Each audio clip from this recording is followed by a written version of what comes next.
택시 0.2 진행을 맡은 임채용입니다. 오늘은 최근에 이슈가 되고 있는 세 꼭지를 준비했습니다. 하나하나가 다 무거운 주제들입니다. 먼저 첫 번째, 지금 정부가 코로나19의 재확산에 따른 민생 대책으로 제2차 재난지원금을 추경에 반영을 한다고 합니다.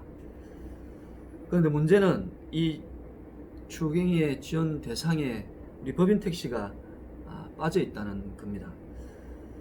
그래서 최근에 이제 조합원들께서 아시는 바는 민주 택시는 싸우는데 우리 한국노총은 뭘 하느냐 이런 이야기도 들린다고 합니다. 그렇지만 그것은 사실이 아닙니다. 전국택시노동조합 연맹과 전국민주택시노동조합이 공동으로 성명서를 발표했습니다. 그래서 사실은 우리 연맹이 먼저 주도를 했고 민주택시가 함께 하고 있는 것이죠. 사실 이 재난지원금이 부산시 자체로 지원을 하는데 지난번처럼 개인 택시만 주고 우리 법인 택시 안 줬다 하면 부산본부 차원에서 차량 시위를 하든 어떤 방법이든 싸움을 해서 반드시 쟁취할 수 있는데요. 이거는 국가가 지원하는 겁니다. 그래서 저희 부산본부가 어떻게 할 수 있는 게 아닙니다. 물론 힘을 보태줄 수는 있지만 주도적으로 싸울 수가 있는 그런 상황은 아닙니다. 그래서 전국택시 노동조합 연맹과 민주택시 노동조합이 함께 성명서를 발표했고요. 그리고 또 정치권에서도 법인택시 기사들이 더 어려운 만큼 재난지원금을 반드시 지원해야 된다 이런 성명서도 몇 분의 의원들이 발표를 했습니다. 그래서 이게 아직 국회 심의 과정이 남아있기 때문에 최종 결정된 건 아니지만 정부의 계획에 따르면 법인택시는 빠져 있는 것으로 그렇게 되어 있습니다. 하지만 남은 기간 동안 국회 예산 심의 과정에서 반드시 반영될 수 있도록 지금 연맹도 여러 가지를 고민하고 있습니다. 저도 건의를 했고요. 전국 동시다발 차량 시위라도 하자라는 제안을 드려놓고 있습니다. 그래서 조합원들께서는 민주택시는 싸우는데 우리 연맹은 싸우지 않는다 하는 것은 사실이 아님을 제가 말씀을 드립니다. 지금 고민 많이 하고 있고요. 또 투쟁 계획도 세우고 있습니다. 하여튼 국회 심의 과정에서 반영될 수 있도록 하여튼 최대한 노력을 하도록 하겠습니다. 그리고 두 번째 내용입니다. 어제 아랫게 9월 10일이죠. 최저임금 1심 판결이 나왔습니다. 영남택시 외 14건에서 이제 판결이 났는데요. 이 판결의 요지를 간략하게 설명을 드리겠습니다. 그리고 또 잘못 아시는 분들은 부산본부의 판결이 아니냐 이렇게 오해하시는데 제가 지난번 유튜브 방송에서도 몇 번 말씀드렸다시피 저희는 단독심입니다. 우리는 최저임금을 각각이 개별적으로 소를 제기한 것이 아니라 전체를 대표해서 대표 소송을 했기 때문에 한 건입니다. 한 건. 이제 그 결과에 따라서 우리 전택에 소속되어 있는 조합원들은 거기에 영향을 받게 되죠.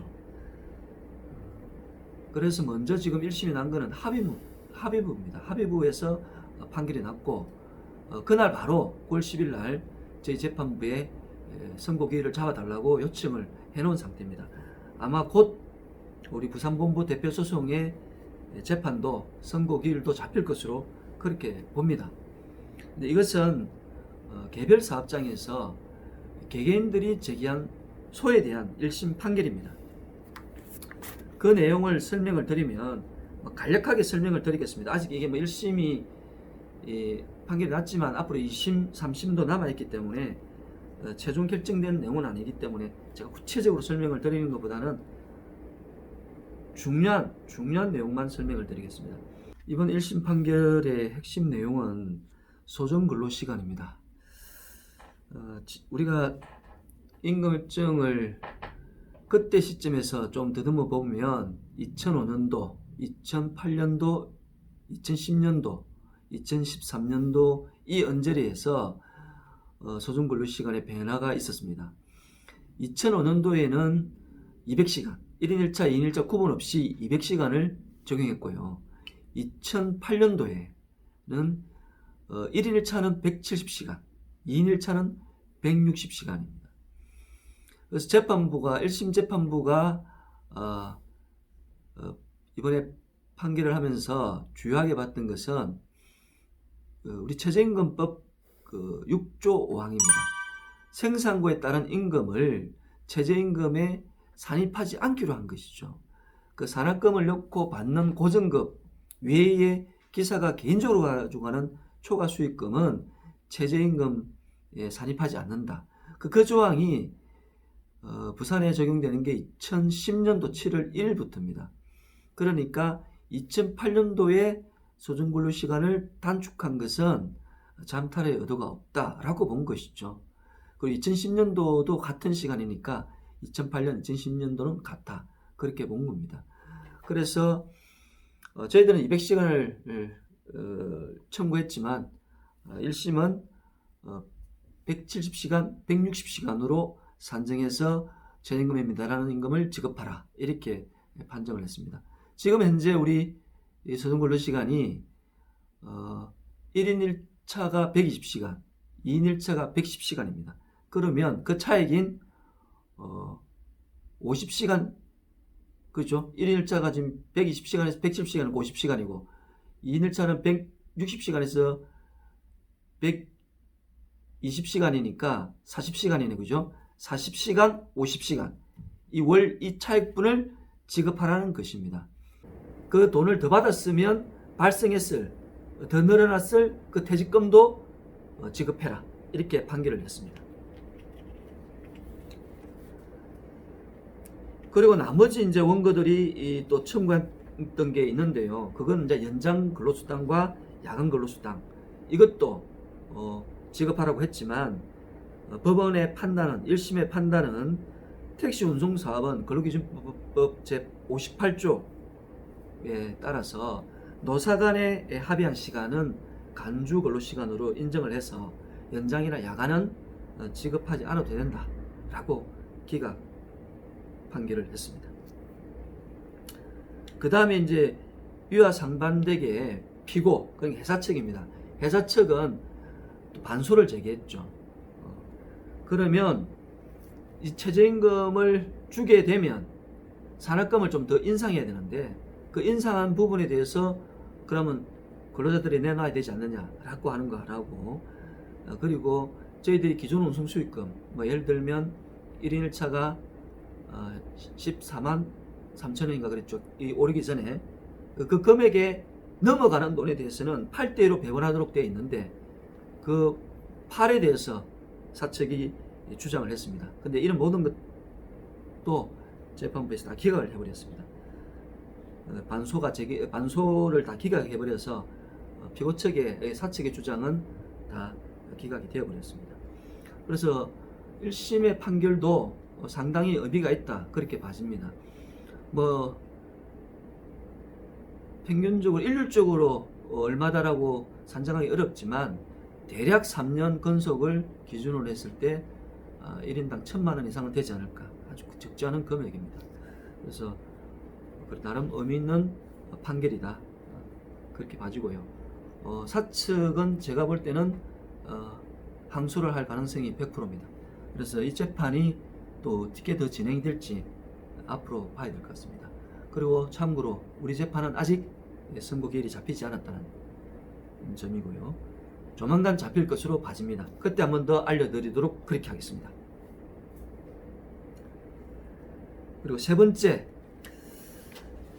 최근에 그 인터넷 언론이죠, 뉴스타파에서 택시 관련해서 보도를 참 많이 하고 있습니다.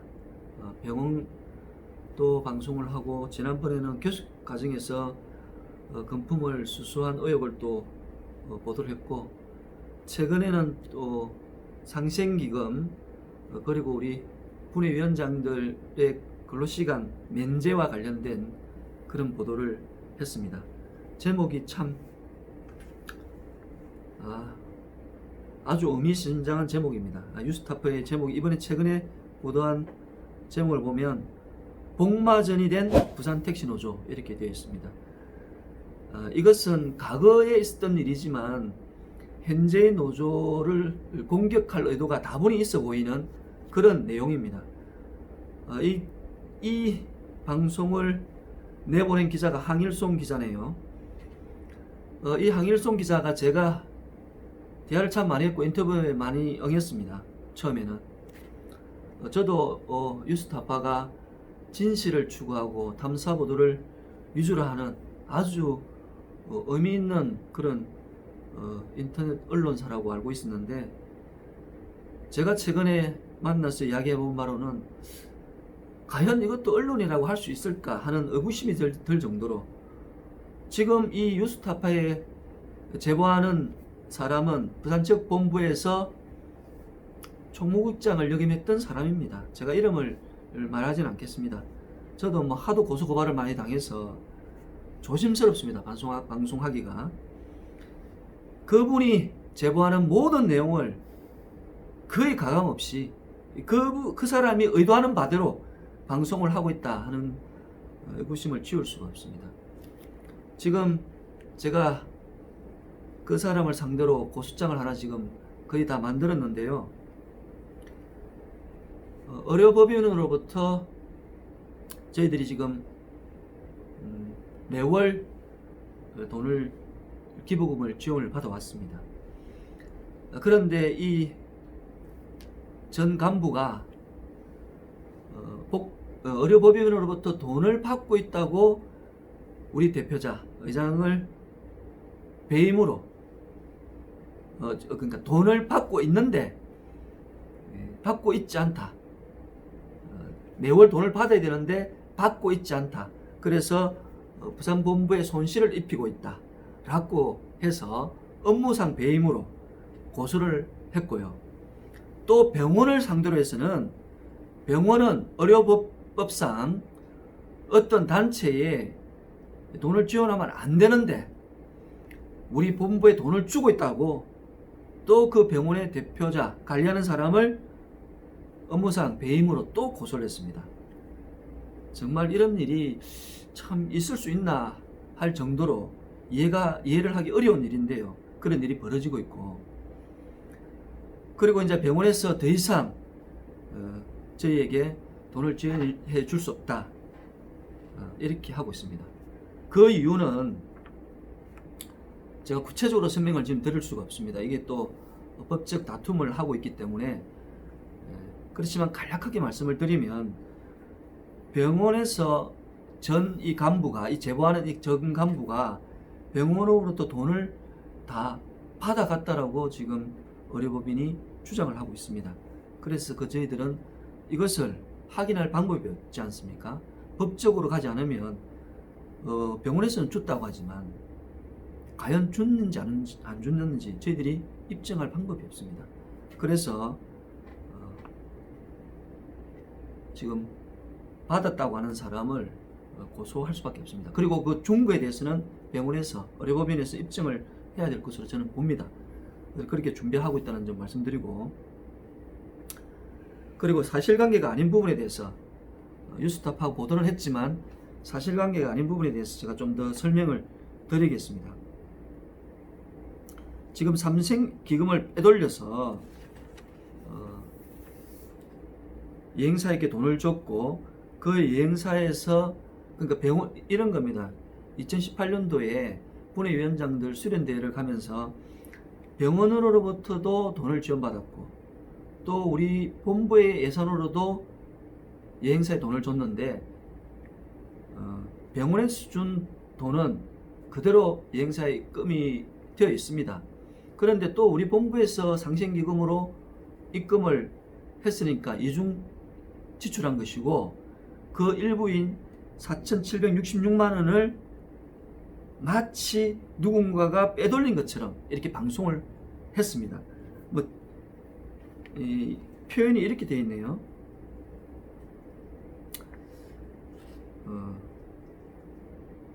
이 내용을 보면 이리 됐습니다.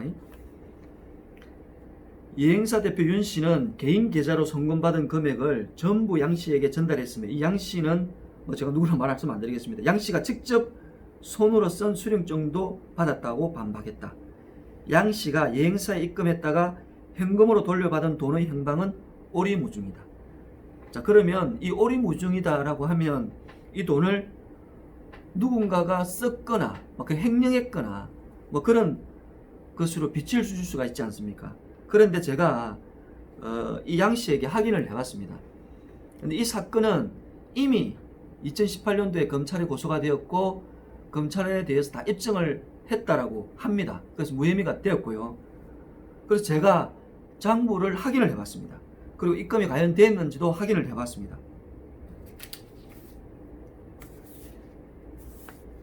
제가 왜 이런 사실들을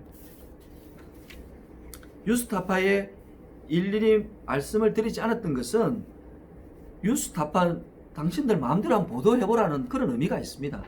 그리고 또 제가 그때 당시 근무를 했던 것도 아니고 자세한 내용을 몰랐습니다. 그리고 또 금방도 얘기했지만 배금 관련해서 제가 준비하고 있는 고소라든지 이런 것들이 너무 시급하기 때문에 이 내용과 관련해서는 살펴보지를 못했습니다. 그런데 뉴스타파가 보도가 되고 나서 이렇게 계속 방치했다가는 과거에 있었던 분이야 그만뒀으니까 문제가 없지만 저희들은 현재 지금 어쨌든 지역본부를 운영하고 있고 또 조합원으로부터 불신을 당하면 안 되는 위치에 있습니다. 그래서 사실관계를 확인할 수밖에 없었습니다. 그래 확인을 해보니 조금의 의구심이나 의혹이 없다는 것은 아닙니다만은 이 돈이 오리무중인 것은 아니다. 명백히 확인이 된다 하는 점을 말씀을 드리는 겁니다. 지금 여기 뉴스에 보면 이 상생기금 계좌에서 2018년 8월 29일 날 윤모 씨, 이게 이제 여행사 대표입니다. 100개 송금한 것으로 나온다 이렇게 보도를 합니다.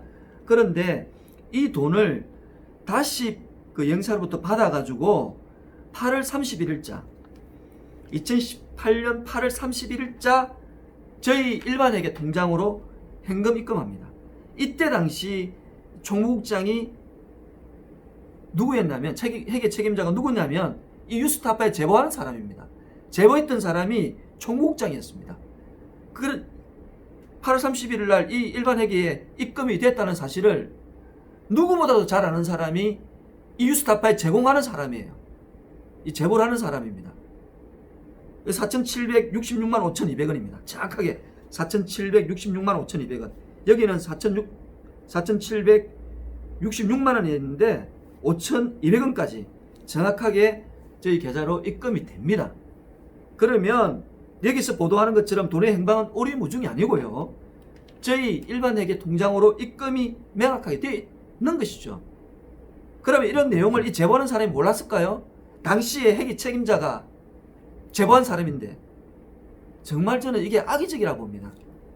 이런 내용을 너무나 잘 아는 사람이 뉴스타파에 이런 허위의 내용을 제보를 하고 그런 내용을 가감없이 이 보도하는 이 언론사를 제가 그때 그래서 자기들한테 그런 표현까지 썼습니다. 왜 이렇게 사이비 같이 전략이 돼버렸냐. 답답할 노릇입니다. 심지어 제가 병원에서 그 돈을 받았던 그 의혹을 제기하니까 이 항일송 기자가 하는 말이 병원이 허위 진술을 할 수도 있다라고 이야기를 합니다. 그러니까 제보자를 두둔하는 것이죠. 정말 있을 수 없다고 저는 봅니다. 이런 언론사하고 인터뷰하는 것 자체도 저는 제 스스로를 용납할 수 없어서 보도를 언론 인터뷰에 응하지를 않았던 것입니다. 그래서 이 사실만큼은 제가 명확하게 말씀을 드리는 것이 필요하다 싶어서 방송을 하는 것이고요. 그리고 또 집요하게 또 하나 겁니다. 우리 본회위원장들 84만원 받는 거예요. 이 84만원 받는 것은 공공운수에서 검찰에 고소를 한 사례가 있습니다. 그때 검찰에서도 조사를 했고 또 이게 부당노동 행위라고 해서 진호에도 제소를 했죠. 그래서 1심 그 지방노동위에서는 부당노동 행위에 해당한다고 했습니다. 그렇지만 중앙노동위원회에서 이것은 부당노동 행위에 해당하지 않는다라는 판정을 내린 바가 있습니다. 그런 사실도 제가 말씀을 다 드렸습니다. 이 기자한테. 그리고 30년 건숙한 분회위원장들의 임금이 120만원, 130만원 남짓입니다. 이 금액을 보태야 200만원 정도 됩니다. 반면 버스 같은 경우에는 근로시간 면제자의 임금은 월 400만원 정도가 돼요. 같은 운수 업체임에도 불구하고 엄청난 차이가 나죠. 물론 현장에서 열심히 근로하는 조합원들에 비하면 나을 수도 있습니다. 그러나 정말 열심히 하는 분회위원장들이 많고요. 조합원들을 위해서 불철주야 밤낮 없이 돌보는 역할을 하는 분회위원장들도 꽤 많습니다. 그분들이 200만원 남짓한 월급을 받고 일을 한다는 것은 한번 고민해 볼 필요가 있습니다. 그래서 왜 중노위가 부당노동 행위에 해당하지 않는다라고 판정했냐면요, 이분들이 근로시간 면제자가 되지 않고 현장에서 일을 하게 되면 이 정도의 수입은 올릴 수 있다라고 인정해 주는 것입니다. 제가 그 점도 그 기자에게 충분히 설명을 드렸습니다. 그렇지만 현장에서 근로하는 조합원들이 그런 것을 받지 못하고 있는데 위원장들이 받는 것은 잘못된 것이 아닌가라고 이야기하더라고요. 행평에 맞지 않는 것이 아니냐라고 이야기하더라고요. 그렇게 생각할 수도 있습니다만은 박봉인 것은 명백합니다. 그런 점을 좀 널리 이해해 주시길 부탁드리고요. 그리고 또 40만원 부분, 노조 지원비로 받는 40만원 부분에 대해서 또 지휘부에게 말씀드렸는데, 이거는 부당노동 행위라고 판정을 받았습니다. 그 조항을 노사 간에 협상을 해서 개인에게 지급하는 것이 아니라 노동조합에 지원하는 것으로 변경을 해 놓았습니다. 그리고 2016년도인가 7년도에 어느 분이 노조법 81조 사항이 헌법 불합치된다고 헌법재판소에 제소를 한 적이 있습니다. 그러니까 노동조합이 열심히 싸워서 사측으로부터 지원받는 것이 왜 부당노동행위에 해당되느냐라고 제소를 한 것이죠. 근데 이것을 헌법재판소에서 받아들여졌습니다. 그리고 헌법 불합치 판정을 받은 것이죠. 그리고 최근에는 이 조항이 법률 개정이 되었습니다. 그래서 앞으로 노동조합이 자주성을 침해당하지 않고 사측과 협상을 통해서, 투쟁을 통해서 노조 지원금을 받는 것은 부당노동 행위가 아니라는 것입니다. 그래서 이 40만원을 지원하는 것도 그런 측면에서 봐주면 저는 큰 무리가 없지 않을까, 그렇게 봐집니다. 그래서 이번 뉴스타파의 보도는 조금 대단히 악의적이다, 저는 그렇게 봅니다. 어쨌든 오늘 조금 길게 세 가지에 대해서 말씀을 드렸습니다. 차후로도 긴급을 요하는 부분은 즉시 이 방송을 통해서 조합원 여러분께 알려드리도록 하겠습니다. 오늘 이것으로 방송을 마치겠습니다. 고맙습니다.